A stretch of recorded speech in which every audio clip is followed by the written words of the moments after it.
Inanunsyo naman ng Commission on Elections sa COMELEC ang pagpapalawig ng pre-voting enrollment para sa internet voting ng overseas Filipino ngayong mata ng halalan 2025.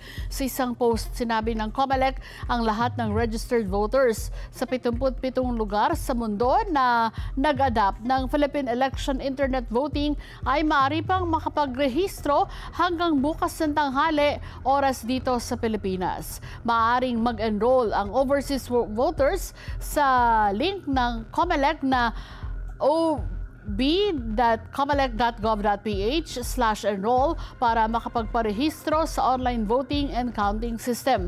Ang overseas voting ay matatapos kasabay ng pagtatapos naman ng botohan sa eleksyon bukas, Mayo 12, ganap na alas 7 ng gabi.